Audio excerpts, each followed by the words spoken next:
I lost count of how many foster homes I lived in. 20, maybe more. Each time, a new room, a new bed, a new routine with a new family. But never a space that really felt like mine. Eventually, I didn't even bother unpacking, because moving again was never an if. It was always a when. There are more than 100,000 children in foster care waiting to be adopted. The Dave Thomas Foundation for Adoption is working to help find them a forever family and a permanent home of their own. When I was 15, I didn't have anywhere to go for the holidays. So my high school principal invited me to stay with his family. It was just supposed to be for a few weeks, but soon they asked me to stay forever as their daughter. Now I have my own room and decorated it myself. It's kind of a tornado, but it's my tornado. And just like my family, it's mine to keep. If you have room in your home or your heart, see how you can help at davethomasfoundation.org. WBSM presents The Ken Pittman Show. Streaming live on WBSM.com and the WBSM app. Call 508-996-0500. Now, Ken Pittman.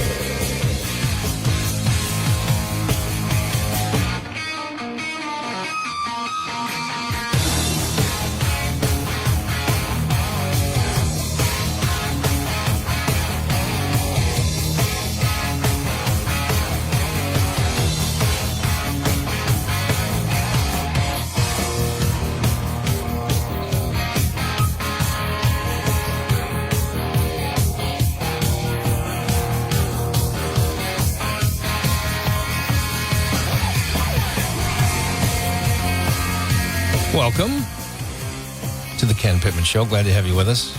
And anytime that you want to call in and take part in the show, by all means, 508-996-0500. At 11 a.m. this morning, we're going to have the first of the 9th Bristol District debates. The Republican primary candidates, Chester Tam and Henry Bousquet, will be in at 11.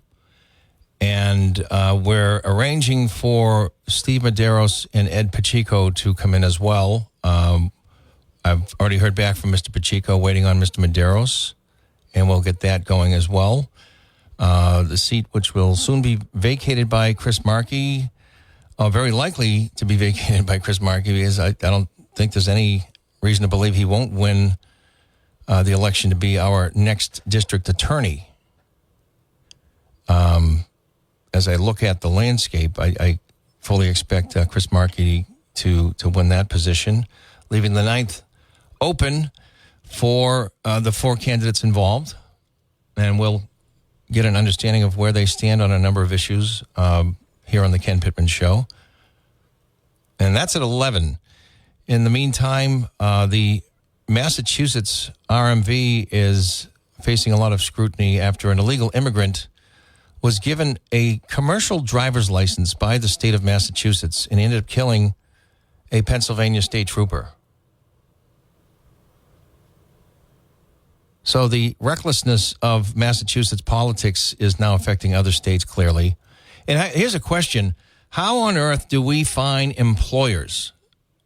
How are you going to find an employer for hiring illegal immigrants if the Commonwealth of Massachusetts is giving out not just driver's licenses to illegal immigrants, but commercial driver's licenses? Those are only for work. That's to get paid. That's so people will hire you. So Massachusetts is encouraging employers to hire illegal immigrants.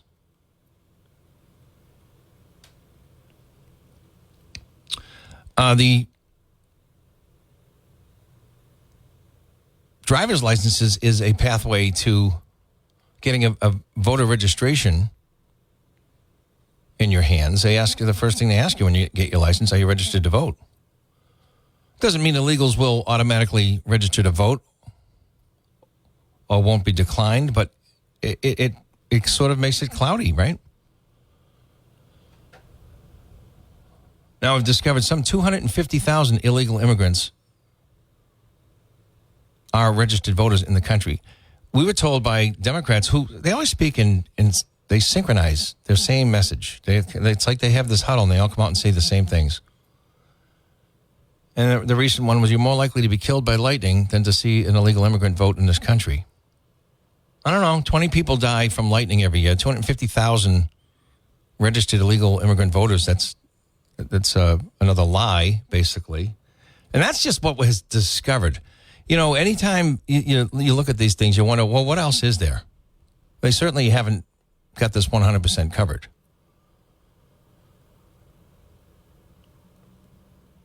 But Maura Healey continues the train wreck administration. I'll be shocked if even the Massachusetts voters continue with her.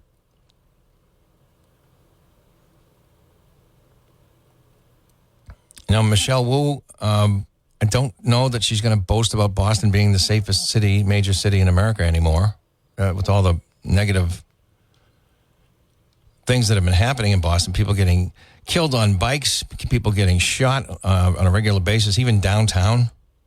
Out of control. We can discuss Tim Walz, the governor of Minnesota, who pardoned a child rapist. Pardoned him. And now he's upset that Marco Rubio and the State Department bounced the guy out of the country. They exiled him back to Laos. And you know what he said in his statement was, does this really make America safer? That's your Democratic choice for vice president last time. A lot of you voted for this guy. Yeah, it does make America safer when you eliminate a child rapist in our midst. You moron. He freed him. And you know what?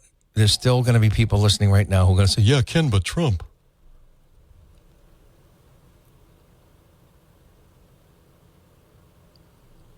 I'm happy to talk about the faults of Donald Trump. I'm not, as you know, or most of you know, I'm not one to shy away from any of the many flaws of Donald Trump. I don't go as far to say that I excuse his behavior in terms of E. Jean Carroll. He's now an educated rapist legally. I just believe it was a kangaroo court, a hand-picked judge who gave ridiculous rules to the jurors. And I think most Americans actually, as evidenced by the vote in 24, saw it the same way. That case was laughed out of many courts over the decades. And they finally went after him. Once he decided to announce he was going to run again, they went after him for this, that, the other thing. They went through Melania's underwear drawer. After they knew there was no reason. This is true. The FBI agents have commented on this. They knew that he wasn't guilty of what they were searching for. They just wanted to humiliate him. This was and you think Donald Trump's ugly and nasty? Think about what was actually done to him and his family.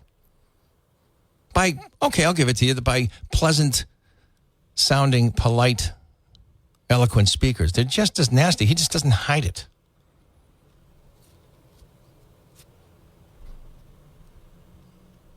Joe Biden come out with a book. Anybody believe that? I don't even think he could color the picture, the illustrations. He's supposed to have written this book. Come on. It's okay that there's a ghostwriter, but just be honest about it. My God. 508-996-0500. You are on the air. Welcome to the show. Good morning. How are you today? I'm great. How are you? Excellent. I think you missed the worst statement from Tim Walz in that interview. He said, some of us have bad days. That's he's talking about the rapist, the child rapist. Child rapist. You're right. That's a ridiculous statement. He says, we all are judged on our best and our worst days, and some of us have bad days. And it's like, wow, I guess this bad day he got caught raping a child. Well, does he feel that way about January 6th? Do you think so? No, of course not. I think Tim Walz actually needs a psychiatrist intervention. I agree. He's a really sick person. I've said it. I think if he ever volunteered himself to go in and be evaluated, I think they would keep him. If he were a regular citizen, they would. they probably would, force induce him to go to a treatment, because he's really screwed up. Some of these liberal judges should be scrutinized and evaluated, psychologically evaluated. I mean, we just saw in Florida a guy murdered. He shot somebody, and then on live Facebook, he filmed he streamed the guy dying, and he was enjoying it, and she let him go. I wonder if Facebook paid him some royalty stuff on that. How like they pay out when you have a lot of clicks and video. Yeah, there's got to be an easier mechanism to get these judges out of there when they do these ridiculous things. Well, I think Rubio. Did you see Rubio's speech from 2 days ago? Amazing. He just continues to impress. It's my theme for this year, which is enemies, foreign and domestic. We need to define what is an enemy, domestic enemy. And he started to define it. He just said, it doesn't matter what side Antifa is on, but Antifa is an organization that is violent and is designed around anarchy. And so he's framing it up. I mean, this is basically one of his first speeches towards, his presidential run, obviously. But you think he's going to go up against J.D. Vance if it comes down to it? I think it might happen. I think it's going to happen, because I think J.D. Vance is moving towards the Tucker Carlson realm of things, which is very wackadoodle, anti-Israel. Listen, I know what you're talking about. He's blaming Israel for the peace process falling down. I think that's kabuki theater to show that the administration is balanced. I don't believe that he believes that. Well, I think that with Tucker Carlson and where he's going, and Marjorie Taylor Greene and Candace Owens, they're getting paid really well by certain people to now take this new tack, which is anti-Israel. So, Tucker Carlson, we've always known Tucker Carlson while he was under corporate management, whether it was at CNN or Fox. And now we're seeing what Tucker Carlson looks like organically with his own thoughts and his own agenda. And he adheres to so many radical theories that I'm embarrassed for him. I never realized how off the wall he is in some areas. Yeah, he made a pretty radical shift about 3 months ago, and everyone is like, who's Tucker Carlson now? It's kind of, but I think Rubio is doing the right thing, which is I think he's getting into the realm of InfoWars kind of stuff. Well, I think Rubio is trying to frame up, do we have domestic enemies? I mean, he's framing up the discussion around communism. We fought a Cold War. During the Cold War, we knew who our enemies were. I would feel very comfortable with Marco Rubio as the president of the United States. I'll be honest. I love his mind. I think he's a very smart guy. He's unapologetic. And he's gonna fight the press and the left very differently than Donald Trump, because he is an eloquent speaker. He is a gentleman. Right. Well, he's a guy that came from Cuba, right? And Cuba's been communist for a long time. And it'd be great for the country to have a Latino. Yeah, it'd be great for the country to have a Latino as president as well. The funny thing was, inside story is my dad and mom lived in Cuba for like 4 years. They lived out in Guantanamo. What years? Back in the 50s, late 50s, early 60s. Okay. It would have been late 50s. He was in the Navy, and they were stationed there, and they both said it was the nicest place they ever lived. And after that, they came to Newport, and I was like, "Oh, it's better than Newport." And they said, "Yeah, the weather's great, people are great." That should be the primary destination for the Caribbean, right? It's huge. It's got beautiful beaches. It's there's no, except for communism, that would be one of the most successful Caribbean destinations imaginable. Well, you think about South America, Central America, some of the islands. If those political systems could understand that Americans would be expats and would move down there, buy homes, and bring their money with them. I mean, that whole area is so beautiful, and it's like, it's all crushed under either communist or socialist regimes or dictatorships or whatever. But I would think that. I mean, like Panama.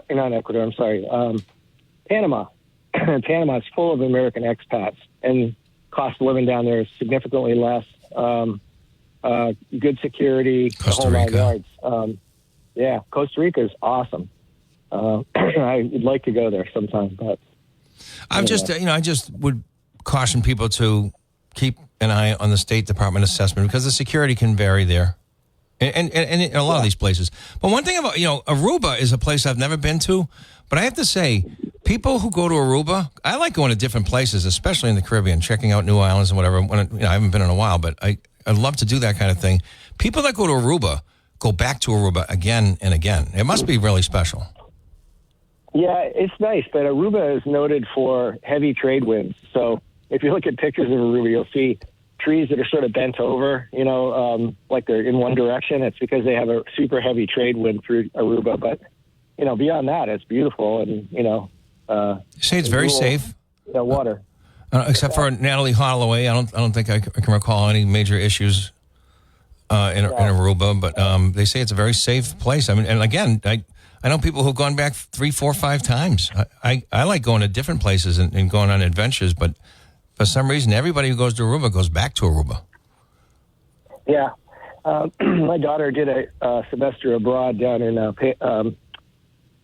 Panama, and I can't remember the other country. It was right next to Panama. It was a biology semester abroad. And you're right. I mean, it looks safe and everything, but the group that went down, it was like 6 students. They had a Mossad agent as their security. It was built into the package, and the guy was armed and stayed in the background. But if anything happened, he was smart enough to know what to do. So, there's a stretch in South Panama and in North Colombia. There's a stretch about the length of Massachusetts that's some of the most perilous territory between not just the wildlife, but the criminal activity down there. It's a very dangerous place to go. Yeah, the Darien Gap. Yeah, exactly. Yeah, you know of it. Yeah. I got a break for commercial. Great to hear from you. Okay. Take care. Right back.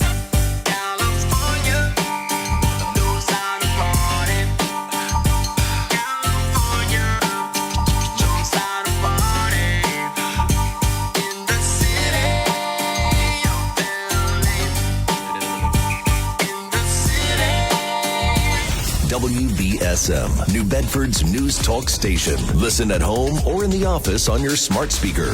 Enable our skill and tell your smart speaker, play WBSM. Oh, it feels so good to be back after the long Independence Day weekend. Let me say week. Today on Brian's Biz Beat, longtime business owner, dare we say entrepreneur, Chris Medeiros joins us during the 1 p.m. hour on Brian's Biz Beat. That's right after Jose Matos on WBSM. WBSM, New Bedford's news talk station. Listen at home or in the office on your smart speaker. Enable our skill and tell your smart speaker, play WBSM. Some journeys start small, with small pause and big purpose. Look how little you are, you sweet girl. Every great partnership begins with the first step. Bella, let's go. Guiding them through the world so one day they can guide someone through life. With shared experience, confidence grows, and the path becomes clear. It takes time, patience, and love. But the reward lasts a lifetime. Hey, good girl, Bella. You don't just raise a puppy. You raise a future. Become a Dogs Inc. puppy raiser. Give a dog a purpose. Give someone hope. Learn more at dogsinc.org.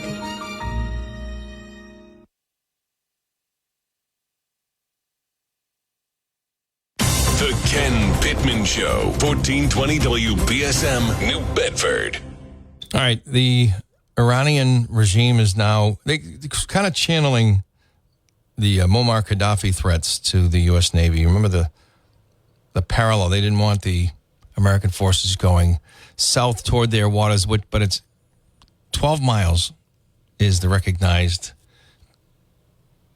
Libyan and all North African and European shores, 12 miles. After that, it's international waters. And if the Americans got within, I think it was more like 35 miles, they wanted them to stay back. They were going to have this wall of death that came to the U.S. forces. And Iran is now saying 0 hour is coming for the naval forces, U.S. naval forces in the region. Well, I wouldn't be very confident they could accomplish an awful lot against the American forces based on what we're seeing so far. I mean, they're getting pummeled. They're making these threats from the fetal position. But hopefully we recognize the capabilities or lack of accurately. The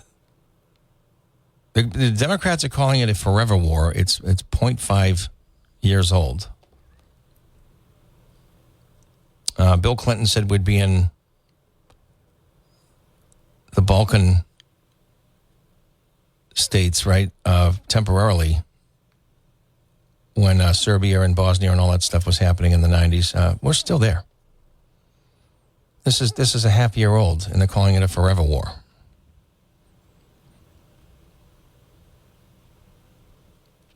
Maine's hot mess of a Senate race for the Democrats continues. Saturday Night Live would be all over this if it wasn't the liberal side. It is a circus act. Of course, Elizabeth Warren's kind of guy is out of the race. Graham Plattner has resigned, and now you're left with this scramble. What they're going to do is they're going to have 500 delegates plus, I think, 101 other Maine citizens will be involved. 601 altogether will vote for the next candidate to take on Susan Collins in Maine for the U.S. Senate position. I would say at this point, Susan Collins is very heavily favored. But you never know. You never know. I'm not sure what's going on with the Mass GOP. They should be all over the Minogue and short sleeve. Get it straightened out. The visibilities haven't been there. I'm just very unimpressed at this point in time. You should really start pushing. They have the money. I mean, they've outraised Maura Healey. And I'm convinced she is a one and done governor. I think she's done a terrible job. I think it's pretty clear, despite the covering by the media. I think people see through it. There's too many alternative things going on now for people to get information. One guy who's done a terrific job at the Boston Herald is our former colleague here at WBSM, Tim Dunn from Mattapoisett. He is now one of the stud reporters for the Boston Herald, and he has covered a lot of things that I think people need to know about. He's done a terrific job at deciding what he's going to report on and how he's reporting it.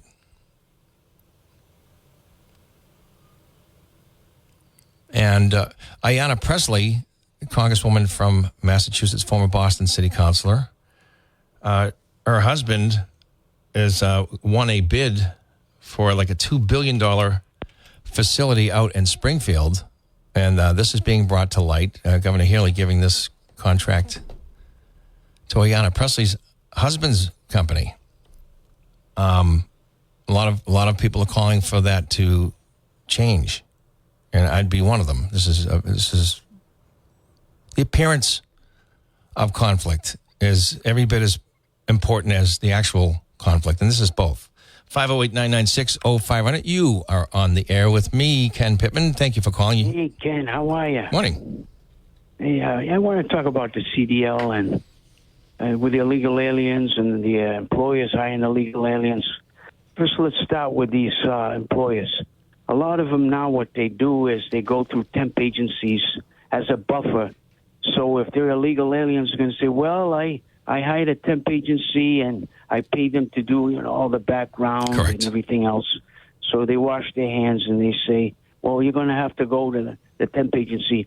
So a lot of these temp agencies need to be investigated to see if there's any fraud going on. They have been. I can tell you, I've been part of the defense as an investigator for one of the temp agency owners who was put in jail and fined $1 million.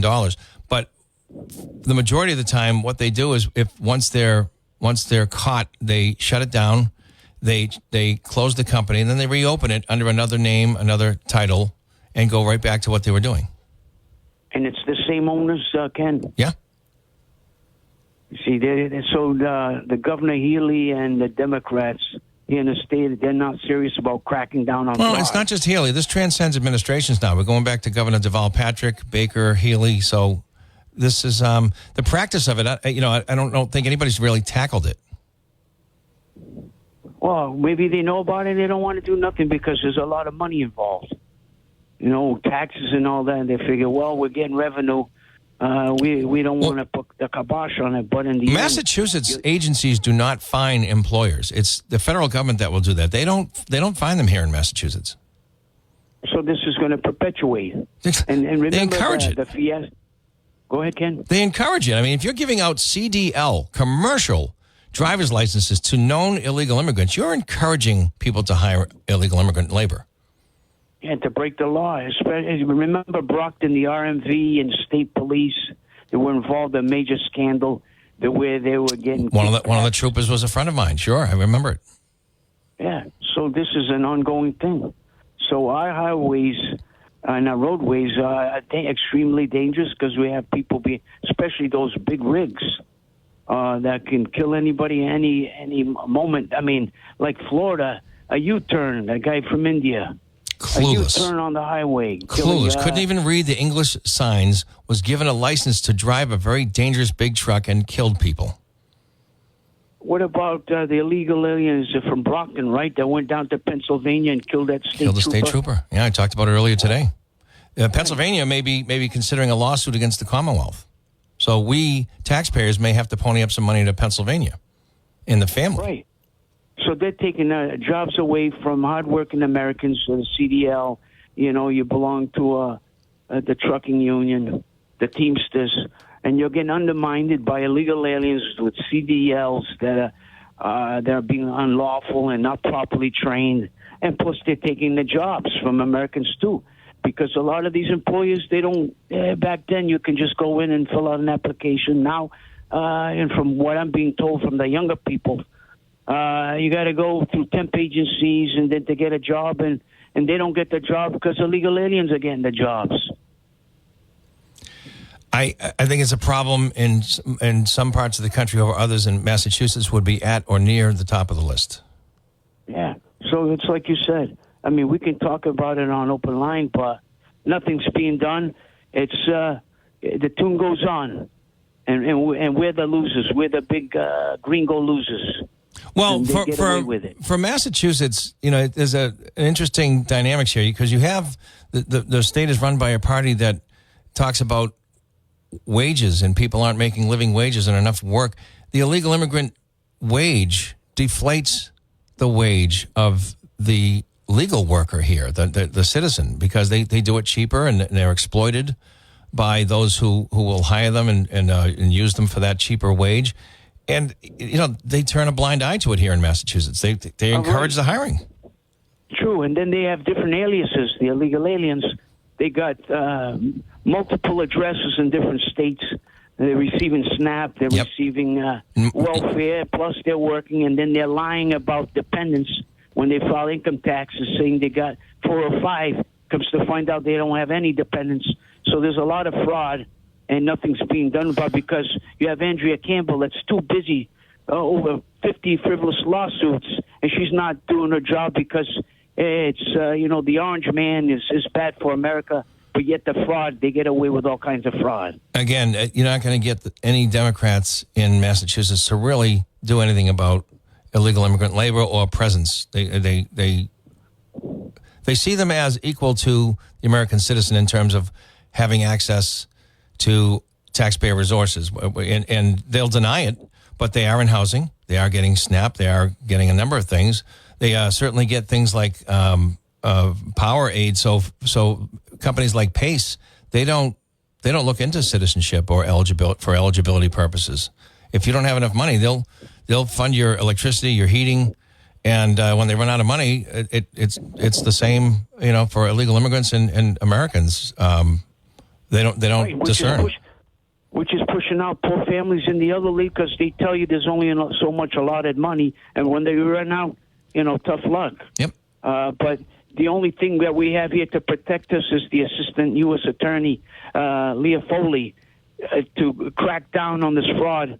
But even the USDA, which oversees SNAP, wants a list of all the people that are collecting SNAP benefits. And Maura Healey says, no, we're not going to do that because it's private information that the federal government has no business in knowing. If it's private information, why does the state have it, not the federal government who's providing the money for it? Exactly. Exactly. She knows. It's a weak argument because the state government knows who's getting these services. Why shouldn't the person funding it? The entity funding it, the federal government. It's the same thing. Immigration is a federal issue. When it's convenient to say that, and then they hijack it as a state right to protect illegal immigrants when it suits them for those purposes. But if it's public information for the governor in the Commonwealth, then it should be public information for the federal government who's actually providing the funds. Right, because it's federal dollars. Yeah, most of what is federal dollars. But Donald Trump has said, if you're not going to turn over that list, then you're going to shut off the spigot. You're not going to get money coming in. Well, look at the fraud. That's why she wants. I was going to say, look at the fraud in Minnesota. We had a guy who ripped the country off of like $6.5 million and was given about 700 days. So he's going to make about $9,000 a day in jail. I mean, he's only have to pay in restitution $400,000. What about the other $6.1 million? I'm just flabbergasted by the way we refuse to punish appropriately. Right. And what about the Haitians up in Boston? I don't know exactly if it was Mattapan, whatever. He had $5 million that he ripped off from SNAP. He was buying all kinds of meats. He had a restaurant going. He was charging the variety store. He said they ended up doing the FBI, obviously. The DOJ did an investigation. He was making more money than Stop and Shop, which is a large chain. Yeah, he made about twice as much as the most... as the biggest supermarket's gross sales in Massachusetts, he made about twice as much as the biggest supermarket. And he's got this little bodega store, I think, in Lawrence or somewhere like that. And, yeah, $5 million. Yeah, so we're getting ripped off. And that young kid, Nick Shirley, my hat's off to that kid who goes to California, Minnesota, now he's in New York. Daycare fraud, welfare fraud. I mean, it's in the millions of dollars. Well, California is, they're trying to pass a law that would make investigations like Nick Shirley's illegal. Yeah, because they don't want us to know. They don't want the gringos to know what the hell's going on. Well, look, there's plenty of white people that are stealing and defrauding as well. It's not just people of color. I will not join you there. Well, I'm just saying, Ken, they call us, them gringos because they come here and the Democrats give them everything, and we're getting ripped off. But, I mean, we can talk about this until the cows come home, but not a darn thing is being done, and it continues to go on. I think this administration is doing things, and that's why they're getting so much pushback. Yeah, we'll see, Ken. Well, it's good talking to you, Ken. Same here. Fraud is not limited to any race. It's fraud is fraud. So, but anyway, 508-996-0500. It's 9:40 a.m. Again, we'll have the Republican primary debate for the Bristol 9th seat, currently held by Chris Markey. And so Henry Bousquet and Chester Tam will be in at 11. And then we're trying to arrange for Steve Medeiros and Ed Pacheco to come in and do the Democratic side of the primary. And hopefully that gets done this week. We already heard from Mr. Pacheco, waiting on Mr. Medeiros. I left a message with the campaign. So hopefully that we'll be able to announce something soon for that. And today we're talking about a number of things. The state of Pennsylvania looking at potentially going after the Massachusetts Commonwealth, the RMV, for handing out a commercial driver's license to a driver who ended up killing a state trooper in Pennsylvania. It's just reckless, and it's for party growth. That's what this is all about. You're putting your country further back in your priorities for the sake of the party. Not just Democrats do that, but in this case, we're dealing with the Democrats in Massachusetts. 85% of the legislation, the legislature is controlled by the Democrats. And it's going to get worse because there's Republicans that are not returning. So it could get up over 90%. Plus, they control the corner office, the governor's position right now. The firewall, and I am glad that a lot of the independents in Massachusetts see the wisdom in getting a non-Democrat into the governor's seat every now and then. It's been fairly balanced, right? I mean, when you look at the last governorships, you've had Maura Healey, before that Charlie Baker, Republican. Mitt Romney, Deval Patrick. You had Weld and Salucci. Of course, Dukakis, Ed King. I mean, there's sort of a tolerance to lose the partisanship for that position in the minds of Massachusetts voters. That's interesting to me because they just don't think that way when they look for their representation. State senators, state representatives, it's obviously so lopsided for the Democrats. And it's hard. It's very, very hard to defeat Democrats because they have armies of sign holders, of visibility volunteers, of door knockers for these campaigns. They have the unions, they have the NGOs, they have the nonprofits that just, everybody who's looking to get things from the Democratic Party, they show up in droves. And the party they do pay them off. They do come through. So it's time for the Republicans to start doing some of the same things. They're getting out hustled. I compare them to the team that plays the Harlem Globetrotters and lose every night, the Washington Generals. That's what the Mass GOP is. The federal election observers will be here in Massachusetts for 2 cities of the 351. One of them is Boston, and the other, New Bedford. I'd love to learn a little bit more about why that is. Why New Bedford? 508-996-0500. I don't know if you're keeping up with the Boston Red Sox. They've now won 11 in a row. And unlike last year, when they were kind of hot going into the All-Star break, they've come out now and still they maintain their undefeated streak. They're at 11 and have climbed back into the hunt for the AFC wildcard.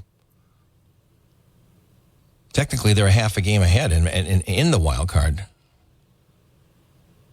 But they've already leapfrogged since this winning streak began. They've leapfrogged 3 teams in the hunt for the wild card. It's really interesting. It could be bad because if this is a team that doesn't have the talent, they're just defying gravity right now, they could confuse the front office who would sell off during the trade. I mean, the trade deadline's coming up the 31st of July. And if they're confused and they stand pat or even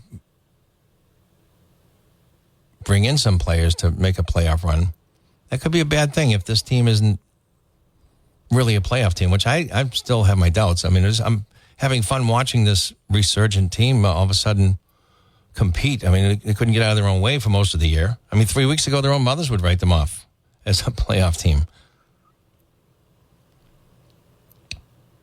So it's been fun. I'm looking forward to the Patriots. They begin their camp next week. Football season is upon us. The over and under, so they won 14 games last year. There were 14 wins, 3 losses. And a lot of it had to do with the growth of Drake May, sure. And they brought on Mike Vrabel, who's already got this team regarded as well coached. But they also had a schedule which was kind of allowing them to defy gravity, right? I mean, they were a very light schedule, and even on that light schedule, a lot of the key players for these teams, when the Patriots played them, were unavailable due to injury or whatever. So they ended up kind of going back to the Super Bowl, and then they played a real tough NFL team and were exposed. There's a rumor that Tom Brady may have tipped the Seahawks off about how to beat a Josh McDaniels offense. Seattle's coach McDonald said there was a person with a conflict who gave him this information, which would make it a very short list, and Tom Brady would be on that list. And I don't think he realized how much of that implicates Tom Brady. And so the press asked him specifically, was it Tom Brady? Was it Tom Brady? He said, no, it wasn't Tom Brady. To me, that doesn't prove anything. Of course, I don't think he'd want to get Tom Brady in trouble. But that would be extremely disappointing if so. I'm not saying it's true. I don't know how credible that is or how much more information can be. I mean, if anything, they're going to bury it. But I would be very disappointed in the GOAT for doing that to the Patriots. The over and under this year, they won 14 last year. It is a better team in every area except for pass rush. And that's more of a question mark. Probably won't be as good, even with the second round choice, Gabe Jacobs from the Fighting Illini, really talented defensive lineman. He can not only rush the passer, but he can also handle tackling and coverage as far as tight ends going out, that kind of thing. He's really a gifted athlete. But this is overall, I'd say, a 15% better roster than last year. Now that with a much tougher schedule, I don't know that they'll match next year. I mean, last year's 14 wins. I expect them to win more than the over and under. The Vegas over and under is 10.5 wins. I would say 11, 12 wins is doable. In the first 4 games, they have the toughest 4 games on paper of any team going back to 1986, going back 40 years. The first 4 teams have a combined 72% winning percentage from last year. And that would be Buffalo, Jacksonville, Seattle, and Pittsburgh. All playoff teams.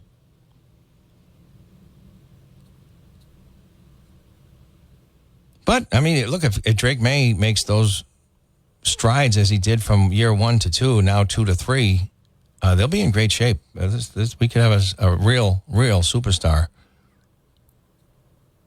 behind center again. It's going to be a fun year. 508-996-0500. I'm going to take a quick commercial break. We'll come back with your calls. 508-996-0500. Don't go away.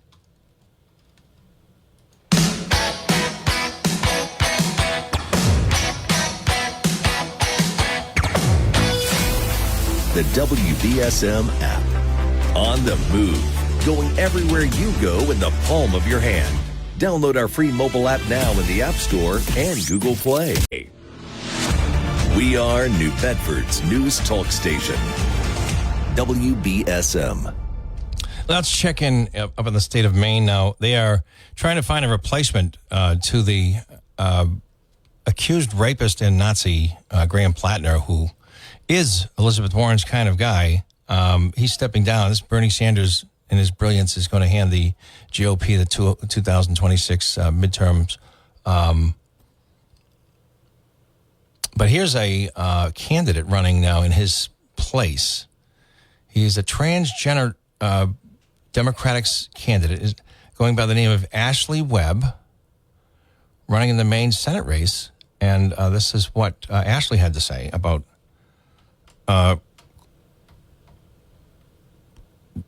his or her qualifications. Let me go back to this now 1 second. Ran for office several times. So Webb, what qualifications do you have to serve in the U.S. Senate? Oh, I ran for office several. Ashley Webb, what qualifications do you have to serve in the U.S. Senate? Oh, I ran for office several times. Didn't win, but I did run. And then I'm a songwriter, and then I write my own books. And then I suppose my transparency, I wouldn't lie to the people, and I wouldn't deceive the people. So qualifications now. So maybe Maine finds this person quite qualified because they were willing to, the Democrats at least, were willing to vote for a guy who claimed to have been addicted to porta potty masturbating in Graham Plattner. who was exchanging lewd and nudes with various women. Some may have been underage. He would not meet Senator Fetterman's challenge to reveal the ages of these women that he was flirting with online. This is a pedophile playground, the website he was on, by the way. And, of course, his accusation, a credible accusation of rape by a former girlfriend, put an end to him. So now we have Ashley Webb, who is a transgender candidate who claims to be a songwriter as qualifications to be a U.S. senator, and also said, I write my own books. So apparently the word author is not in the vocabulary of this person who writes their own book or books. Couldn't come up with the word author. This is a circus act, this Democratic primary in Maine. Thank you, Bernie Sanders, because you're getting up there. I mean, you can't be around very, very much longer anyway. And one of the last things you're going to be known for is probably handing the Republican Party the midterms, and maybe even as a result of that, the 2028 presidential elections, because that's going to be more likely.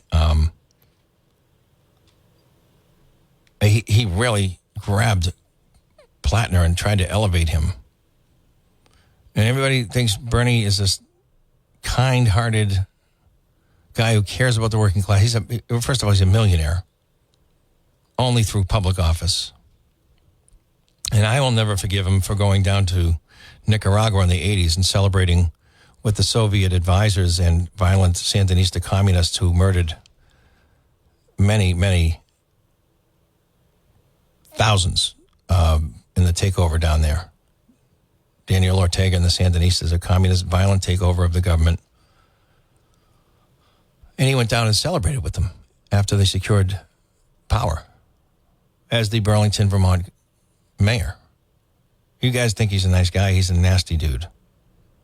And he's an absolute dangerous communist. He has this delivery like a cute old professor. He's a nasty dude. And again, he's worth $3 million. But he'll tell you, nobody should be rich. No, I don't mean me. I mean everybody else shouldn't be rich. 508-996-0500. We're going over to the newsroom in just a moment. Again, at 11 o'clock, we'll have the 9th District Republican primary debate between Henry Bousquet and Chester Tom. And we are arranging for the Democratic side of that. We've already heard from one candidate, Mr. Pacheco. Still waiting on Mr. Medeiros to get back to us. And I'm sure we'll have some news in the near future about that. In the meantime, 7th night or 8th night in a row now, the United States has pounded Iranian targets, trying to limit their ability to threaten the vessels on the Straits of Hormuz. It's not easier said than done. I mean, they're doing a very good job, but it's a big place. Iran is a big place, and they have long-range missiles. And you're talking about a mountainous area, twice the size of Texas. I don't know how you're going to get to all these targets. I don't know if there's enough ammunition in the world to get to all of them. A lot of them are underground, and they're not safe. I mean, last night was a good indication of the capabilities of the weapons we're using. They destroyed a subterranean drone factory. So there's obviously still good intelligence in Iran. And I would think at some point you're going to see a violent struggle for power in Iran as the factions try to figure out which direction they want to go in. We'll be back on the other side of the news. You're listening to Ken Pittman on WBSM.